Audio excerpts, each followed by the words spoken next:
Ladies and gentlemen, welcome to the Salebox for the 16th of April 2014. My name is TotalBiscuit, rounding up some decent weekly Steam deals. I'd love to say the best, but as much as that is actually true, there's not that much good stuff on right now. That's a shame, really, isn't it? Predictable, though, let's be honest. A lot of people putting a lot of not-so-great games on sale. I'll also be highlighting the sales on GOG as well as the Humble Bundle. So we'll kick it off with Steam and the top 5. So at number 5, Tiny Bang Story, 75% off. The reason this one isn't higher on the list is actually due to a rather unusual reason, the fact that this game was directly accused of stealing art from other people. There's one particular image in the game which appears to be taken from a piece of art by Sam Nielsen. There's also an accusation that the kid in the picture is taken from a piece by Kevin Keel, although that's a little bit more tenuous.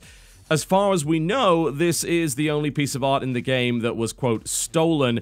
It's not a direct copy, but there's definitely been some tracing going on with it. There's not really a question about that, especially if you compare the bottles in both images. Which is a bit of a shame, really, because the art style of the game is very good. The problem is we just don't know how much of the art is actually original. It is just one piece, as far as we know. We couldn't really find anything else. It does seem like it is a piece of plagiarism. So that could put you off, and rightfully so. You know, if you believe that that is enough to condemn the game, I don't blame you at all, because it kind of is, but some people are not going to care about one picture. So I wanted to mention this one regardless, but make sure that you absolutely know that it is a form of plagiarism. As to whether or not you're okay with it, well, that's really up to you. Aside from that, it is a hidden object game, which happens to have a really nice atmosphere, great music, and also some fairly interesting puzzles. If you're looking for a hidden object game on PC for some reason, you're certainly better off with something like this, as opposed to House of a Thousand Doors. Number 4, Planets Under Attack, 80% off. This is very similar to Galcon, which, as far as I'm aware, was the original game which did this kind of Swarm-style RTS-like kind of stuff. It might not be, but it is entirely possible. What I would say is that Planets Under Attack has significantly more interesting aesthetics, as well as a bit more in-depth gameplay. The principles kind of remain the same, in the sense that you build up these fleets and you throw them at other planets in order to try and take them over. There's a more macro-based strategy, as opposed to any kind of actual control of the battles. It's just really numbers versus numbers. But in my opinion, the game has a decent amount of stuff going for it, including a technology system which switches things up quite nicely, as well as multiplayer. It's good for a few hours of entertainment for the price that they're currently offering it at. I certainly wouldn't recommend it at full price, however. Number 3, Naval Warfare, 80% off. Again, another game I certainly wouldn't recommend at full price, but the discount on this is absolutely massive. So that in itself means that I kind of changed my mind on it.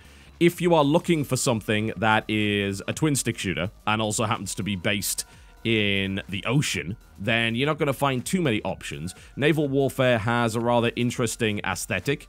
It's kind of steampunky. It's probably one way to describe it. Otherwise, though, it is a fairly generic run-of-the-mill twin stick. It just happens to be competent at what it does, and the price is so goddamn low that it's probably worth picking up on that basis alone. You know, it actually costs less than a packet of crisps. Number 2, The Book of Unwritten Tales. 75% off. This is a point-and-click adventure. The next game in the series, that being The Book of Unwritten Tales, The Critter Chronicles, is also available. They're working on The Book of Unwritten Tales 2 at the moment. Both of the Book of Unwritten Tales games received pretty high praise, and rightfully so, as far as I'm concerned, when it comes to point-and-click adventures. I don't know what it is about Germany lately, but that seems to be the place where really good point-and-clicks are being made. This is just oozing style, it's oozing polish, really cool writing as well. Interesting puzzles, excellent aesthetic. It's a really good point-and-click, an absolutely beautiful point-and-click, as far as I'm concerned. If that's the kind of game that you're into, you could definitely do a hell of a lot worse than Book of Unwritten Tales, and the price is certainly right. You can pick up the Book of Unwritten Tales collection if you like. It does come with both games and a couple of extras, but if you're not interested in the extras, then you're not going to be saving any money there. And number 1 is gotta be Ring Runner. Yes, Ring Runner Flight of the Sage is also 75% off. This is a game I never got around to making a video on, and I kind of regret it to this day. I will hopefully eventually get around to it, but I can never promise anything. You know how things go. This is a really cool top-down space action RPG. It handles, like, I suppose, an older 2D space shooter, although not a side-scroller. You can kind of go wherever you want. It's got a huge amount of ship customization, a procedurally generated world, as well as a bunch of quests and RPG-style progression going on. It has a really nice handling system as well. It uses Newtonian physics, which means that you can really rip into some absolutely awesome combat with this particular title. It's got online modes as well. There's a lot going on in this game, and what's interesting about it to me is the game's sense of humor, which is surprisingly good. It's a game that I think a lot of people would have missed, especially at its launch price, even though it was only $10. I think it's very easy to overlook something that is a $10 indie 2D space game, but I think you probably should have a look at it. It does have some of those nice little roguelike elements. It's definitely a roguelite in certain respects, and the combat system in particular, I think, is well worth playing. It is a bit of a slow starter, I'll definitely say that. It takes a little bit of time to get through. But once you've worked your way in, if you like tinkering with ships, it's got a lot of that. There's 60 different ship types in it, 400, in fact, over 400 abilities available. It's pretty cool. Hopefully I'll get around to doing something on that in future. Alright, since it's slim pickings on the Steam side of things this week, let's have a look at a couple of other sites. Currently, GOG.com is running its Battle of the Games, which is one of those popular vote style of sales. So what happens is there are 2 different sets of 3 games each every day. You vote in the games. The one that wins will be 75% off. The one that loses will merely be 60% off. Still a good discount regardless. I can't give you recommendations on this because this happens every 24 hours. Although, if you do see this during the time when it's Empire Earth versus the Impressions Games collection, that being Caesar 3, Pharaoh and Cleopatra, and Zeus and Poseidon, I would strongly recommend the Impressions Games ones. The simple reason for that is, while Empire Earth is probably one of my favorite RTSs ever, 2 wasn't as good and 3 was a damn disaster, whereas all the Impressions games are really, really awesome indeed. Yep, GOG doing some good sales as always, and if you do want to know what's good on GOG, I actually have the top-rated GOG mix.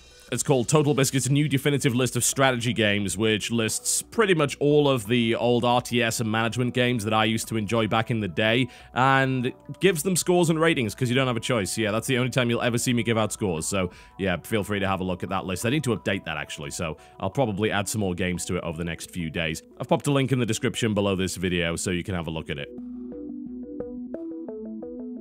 So this is only going on for another day or so, but I would suggest you have a look at it anyway, and that is the Humble Weekly Sale, which is actually PewDiePie's selection. I think this is the second time he's done it. This time he's doing it for the charity Save the Children, and I have no doubt a lot of you would expect a bad selection of Screamathons, but actually no. As it turns out, a lot of these games are pretty good, although there's definitely some frustration in there. I'd say this sale is worth it for Guacamelee alone, which is an absolutely fantastic Metroidvania luchador wrestler game, which is not exactly something that you get an awful lot of. Absolutely awesome game. Top title. Really, really good. Surgeon Simulator's in there as well. Personally, not a big fan of that. Alongside things like probably Archery and QWOP. That's QWOP for Android, because you might be wondering, well, QWOP's free on PC, right? Yes, it's QWOP for Android. Those are both kind of frustration screamer games that are really not worth your time, but it does also come with Gary's Mod, which is an absolutely awesome thing indeed, as you're probably well aware. And then Speedrunners, which is cool too. That is a game about competitive speedrunning and screwing over your friends as you do it, which I like a lot. The final reward for that, if you pay $15 or more, is State of Decay, which is a really good zombie survival game. An actual finished one at that, I might add. That's a bloody rare thing indeed these days. But yeah, State of Decay is actually pretty great. I enjoyed that game a lot. So that sale is available for the next day or so, and is certainly worth a look.